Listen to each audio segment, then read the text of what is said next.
The two major structures uniting states around economic and political rules, the European Union and the Eurasian Economic Union, not only shape the geopolitical and economic landscape of our region, but also directly affect the quality of life of millions of people, including each of us.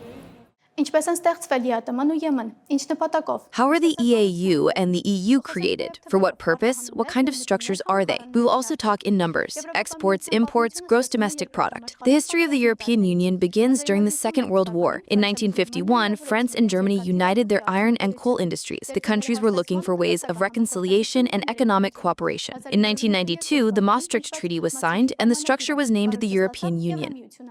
The EAEU was founded in the 1990s. The goal of the structure was to restore and strengthen the collapsed economic ties between the former Soviet republics. This was Russia's attempt to preserve and strengthen its influence in the post-Soviet space, to create a pole that would counterbalance the expansion of the West, particularly the European Union and NATO, to the east. The EU is not just an economic union, it is also a political and legal structure, with the European Parliament, Commission, and Court operating within it. There is a common currency, the euro, and a common foreign and security policy. The EAEU is more of an economic structure. The decision-making process is intergovernmental, and the principle of consensus prevails.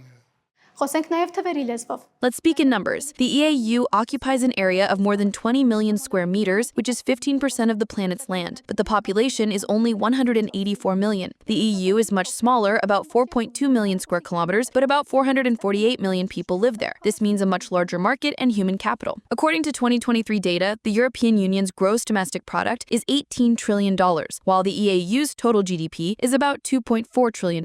That is, the EU economy is about 7.5 times larger. The GDP per capita in the EU averages about $40,000, while in the EAEU it fluctuates around $13,000. The EU is a giant in global trade, with a share of 15 to 16% in global imports and exports of goods. The EAEU's share is much more modest, around 2.5 to 3%. The EAEU economy is mainly raw material-based: oil, gas, metal, fertilizers, and grain. This makes the economy vulnerable in the global market, especially in the case of fluctuations in energy prices and sanctions. They mainly import machinery, equipment, and technology. The EU is a global leader in high technologies, mechanical engineering, chemical industry, pharmaceuticals, and services. The European Union exports high-tech equipment and imports energy carriers and consumer goods.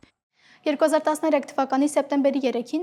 3, 2013, President Sargsyan announced joining the customs union. Armenia's decision to become part of the Eurasian Economic Union was not long in coming. In 2017, CEPO was signed, which entered into full force in 2021. It is a political economic regulation, but does not include deep free trade due to EAEU obligations. Instead, since 2015, the EAEU has opened free access for Armenia to the Russian, Kazakh, and Belarusian markets. It has provided an opportunity to trade without the high entry bar of the European market. Armenia exports ore, fruits and vegetables, brandy, wine, clothes, shoes, and machinery to the EAEU and imports grain, wheat, sugar, timber, and metal. Nikol Pashinyan announced today during a briefing after the government session that EU and EAEU membership are incompatible. When the time comes, we will make a clear decision. According to Minister of Economy, Gevorg Papuan, this year Armenia is exporting more goods to EAEU countries than last year, with growth of 5.2% in the first quarter, 5.9% in the second quarter. Armenia's exports to the EAEU in January to July this year amounted to $1,788 million, decreasing by 5.2% compared to last year. Exports to EU countries increased by 1.8%, amounting to more than $286 million. Armenia's exports to Russia amounted to more than $1,346 million, which decreased by 6.2% compared to the same period last year.